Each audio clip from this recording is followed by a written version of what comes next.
Do you remember back in 2017 when Milo Yiannopoulos' speech was canceled at Berkeley because the liberal, socialist, communist, Democrat snowflakes rioted and protested in authoritarian fashion? Have you heard about the new executive order aimed at colleges and universities to encourage them to respect our right to free speech?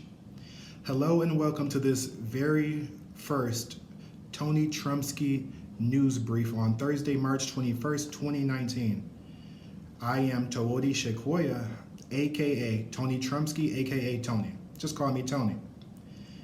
I am a veteran of the United States Navy, where I served as an Arabic linguist from 2002 to 2006. Since they yanked my security clearance and cut my linguist career short when I broke no laws, I was automatically going to love and support whoever ran against Hillary Clinton in the 2016 presidential election. When I saw Donald Trump in the primaries and how energetic and dominant he was in the primaries, I became one of his biggest supporters ever, mostly just on Facebook and by sporting MAGA gear like this, and Trump stickers on my vehicles. But now I think it's time for me to do more for my country and more to uphold my oath to the Constitution of the United States of America and use all my talents and skills while I'm at it. So first, I'm kicking off this news project. Then I'll take out my banjos, guitars, and fiddles and beat those strings like I'm beating common sense into these low-lying, lost, liberal, leftist, socialist, communist Democrats. Then I can't let my language skills go to waste. I can do all of that over again, the news and the music, in Spanish, Arabic, Polish, Russian, so on and so forth. But English first, America first. So now that I'm not a total random stranger dude, let's talk about the news from The Guardian titled, Trump Threatens Funding for Colleges Hostile to Free Speech. New executive order comes as conservatives say they're being stifled on college campuses across the United States. So today, Thursday, March 21st, 2019, President Donald Trump signed an executive order on Thursday requiring United States colleges to protect free speech on their campuses or risk losing federal research funding. The order directs federal agencies to ensure that any college or university receiving research grants agree to promote free inquiry and to follow federal rules and regulations supporting free speech.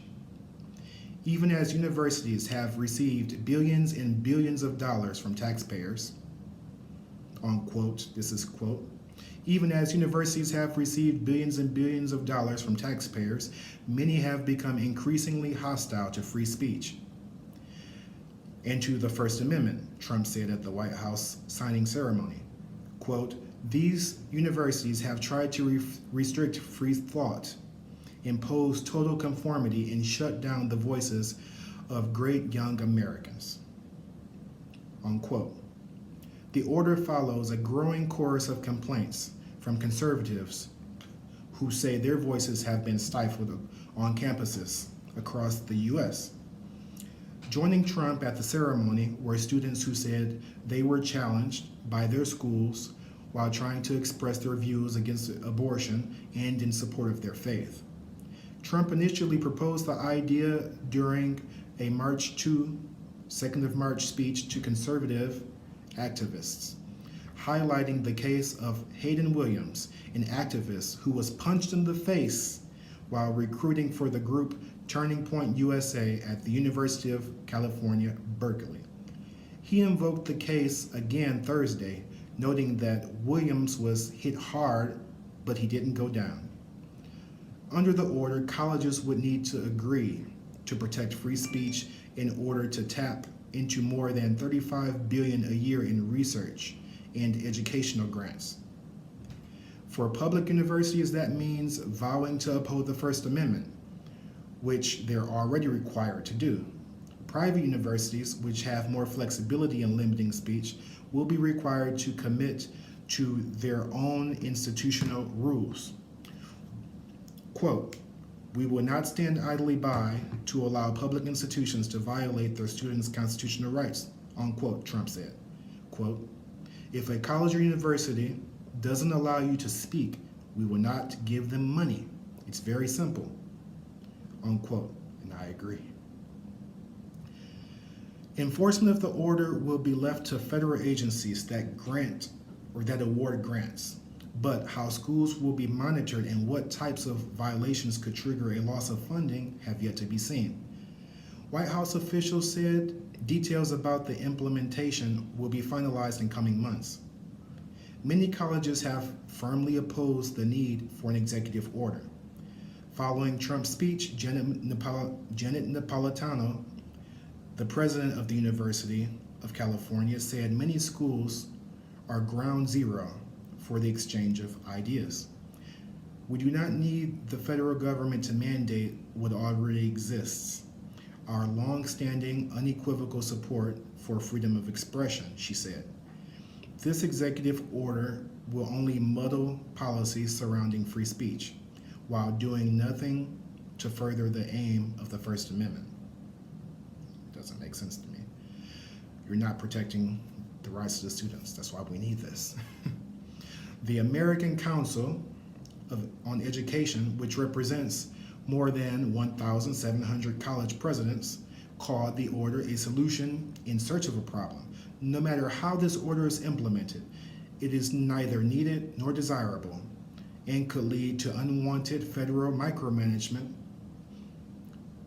of the cutting edge research that is critical to our nation's continued vitality and global leadership, said Ted Mitchell, the organization's president. The Education Secretary, Betsy DeVos, who has spoken against a government answer to campus speech issues, issued a statement that only briefly mentioned free speech and instead largely focused on another part of the order dealing with transparency in college performance data. Her statement said students should be empowered to pursue the truth through the free exchange of all ideas, especially ideas with which they may not agree. Free inquiry is an essential feature of our democracy. It's a republic. And I applaud the president's continued support for America's students. The order was supported by conservative groups, including Turning Point USA, which has pushed for action on the issue. In Trump's speech, he specifically thanked Charlie Kirk, the group's founder, on Twitter. Kirk called the order historic, adding that while harassment by campus faculty is not uncommon, it ends today, hopefully. Several free speech groups opposed the order, including the American Civil Liberties Union, which took issue with the partisan nature of the administration's rollout of this order. The top Republican on the Senate Education Committee, Lamar Alexander, said he supports the push for free speech, but raised concerns about Trump's approach. "I do not want to see Congress or the President or the Department of anything creating speech codes that define what you can say on campus," said Alexander. "The U.S. Constitution grants free speech. Federal courts define and enforce it.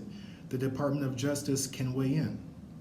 Debate over campus free speech has flared in recent years following a string of high-profile cases in which protesters shut down or heckled conservative speakers, including at UC Berkeley and Middlebury College in Vermont.